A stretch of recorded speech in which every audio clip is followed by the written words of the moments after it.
9కి బయటకు వెళ్దాము. 9కి ఎవరేం చేసిపోలేదు సార్. బాబు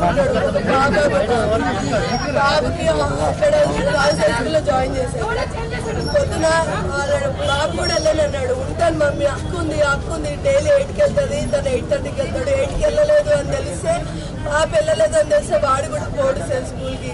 అక్క ఇంట్లోనే ఉంది, వెళ్ళాలనుకుంటే 8కి వెళ్తుంది, వెళ్ళదు అనుకుని ఇంట్లోనే ఉంటాడు సార్. ఇంట్లోనే ఉంటుంటే వాళ్ళ డాడీ కొట్టి తిట్టి పంపించిండు సార్. 4 days నుంచి ఇంట్లోనే ఉంటున్నావు, ఇంకెన్ని రోజులు ఉంటావు ఇంట్లోనే తిట్టి పంపించిండు సార్. 4 days కూడా పాప కూడా ఇంట్లోనే ఉండే. పాపకు హాఫ్ డే స్కూల్స్ ఉన్నాయని వెనస్డే థర్స్డే స్కూల్కి కూడా పంపించలేము. ఈ రోజు కూడా మెసేజ్ వచ్చింది 18th నుంచి 23rd వరకు ఒలింపిక్స్ గేమ్స్ జరుగుతున్నాయి కేవీ స్కూల్లో, హాలిడేస్ అని మెసేజ్ వచ్చింది. అందుకే స్కూల్కి పంపలేదు. బాబు కొట్టంగా ఏడ్చిపోయిండు, తినలేదు, అసలు పాలు కూడా తాగలేదు అనేసి మేము పాపని బాక్స్ కూడా కట్టి పెట్టినాం సార్. స్నానం చేసుకొని బయటకు వచ్చినుండే, బయటకు వస్తే సరిగ్గా స్నానం చేయలేము మమ్మీ, పోయి తిడితే మళ్ళీ వెళ్ళి స్నానం చేసుకుంది సార్. బాక్స్ తల్లి అని చెప్పి మేము బయటకు వచ్చేసినాం సార్. స్కూల్ నుంచి ఫోన్ వచ్చింది వాళ్ళ డాడీకి, ఏంటి బాక్స్ తెలియదు అంటే వాళ్ళ డాడీ ఫోన్ల మీద ఫోన్ తీయట్లేదు సార్. వీళ్ళు ఎవరు లేకుండానట్లా.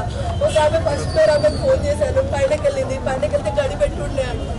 అది గడి పెట్టుంది లేదేమనుకొని కిందకు వచ్చి అంతా వెతికిందంట, లేదు. వాళ్ళ డాడీ వచ్చేసరికి గడేసింది, పాప బెడ్ మీద పడుకొని కత్తి పొట్లతో వచ్చి పేగులు బయటికి తీసినట్ట సార్. ఇంత ఘోరంగా ఎట్లా చేశారు సార్? ఏం బాగుంది సార్? ఒకవేళ ఇంట్లో ఏమన్నా తీసుకుపోయినా కూడా పాపని ఎందుకు చెప్పాలి సార్? దొంగతనం జరిగిందా లేకపోతే ఆ పాప 4 days నుంచి ఇక్కడే ఉంటుందని ఎవరికి తెలుస్తుంది? ఈ చుట్టుపక్కల తప్ప మేము బయటికి వెళ్తున్నామని ఎవరికి తెలియదు కదా సార్. ఎలా తెలుస్తుంది? ఎక్కడి నుంచో వచ్చినాకైనా కూడా మేము పర్టికులర్ ఆ పర్సన్ లేరు అని ఎలా తెలుస్తుంది సార్? ఎట్లా కనుక్కోవాలి? ఎట్లానో ఒకట్లా నాకేం చేయాలి సార్. నా పిల్లకైనా ఇంకో పిల్ల కావద్దు సార్. మాకు ఇంకో బ్యాక్గ్రౌండ్ ఏం లేదని మేము ఇల్లు కూడా లేదు సార్ మాకు. అందుకే కష్టపడి పిల్లల్ని వదిలేసి కష్టపడదామని పోయినాం సార్. మాకు ఏం ఆస్తి లేకుండా నా పిల్లల కోసం హాస్పిటల్లో వర్క్ చేశాను సార్. ఎవరున్నా కూడా ఇళ్ళలో తాళం వేసుకొని ఉంటారు, ఎవరి పక్కన ఎవరు తెచ్చింది కూడా తెలియదు సార్. అసలు ఒక్కసారి కూడా మా ఇంటికి రాదు సార్. నా తల్లి లేదని మరి తల్లిదండ్రులు ఉన్నారని ఒక్కసారి కూడా చూడదు సార్. ఇంత పాపమా సార్? ఎవరు తల్లి చూసుకుంటారా సార్?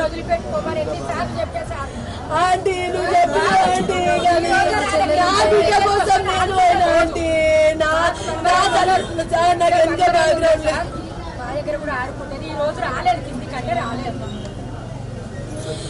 ఇంటికి ఎవరన్నా వస్తే ఉంటుంది సార్. ఏం చేయాలి? రెండుకు బతకాలి. మాకు ఏ పని చేసుకున్న వాళ్ళ పేరెంట్స్ పిల్లలకి సెక్యూరిటీ ఎక్కడ లేదా? ఇంత పాపమా? సెక్యూరిటీ లేని బతికేందుకు? ఇంత సొసైటీ మీద ఇంత నమ్మకం లేకుండా బతకాలా? నాయన ఎక్కడెక్కడ జరుగుతుందని విన్నా కానీ నా పిల్లలకి నాకు జరుగుతుందని ఉంచలేదు. నేను ఇంత 4 years నుంచి ఇక్కడ ఉంటున్నా, 4 years నుంచి ఒక హాస్పిటల్లో చేస్తున్నా కానీ ఇంత ఘోరంగా ఎక్కడ జరగలేదు. మీరు హాస్పిటల్కి వెళ్ళి కూడా ఎంక్వైరీ చేసుకోండి. ఈ పిల్ల ఎవరితో నన్ను కొట్లాడుతుందని మీరు డైరెక్ట్ సార్ని అడిగి తెలుసుకోండి. ఈ పిల్ల లాంటిదని ఇక్కడ ఓనర్లను అడిగి తెలుసుకోండి. మేము చుట్టుపక్కల ఎంతో మందితో కొట్లాడినామని చుట్టుపక్కల అడిగి తెలుసుకోండి. వీళ్ళు ఎలాంటి వాళ్ళని. నా బిడ్డ సార్, నా బిడ్డ మీదనే ఎన్ని ఆశలు పెట్టుకున్నా. చిటి తల్లి, నా చిటి తల్లి, నీకు ఎంత ఘోరమైపోయి చిటి తల్లి. ఊహించలే చిటి తల్లి, నువ్వు ధైర్యవంతురాలు అనుకున్న చిటి తల్లి. నాకు లేకపోయినా నీకున్నది అనుకున్నానే ధైర్యము.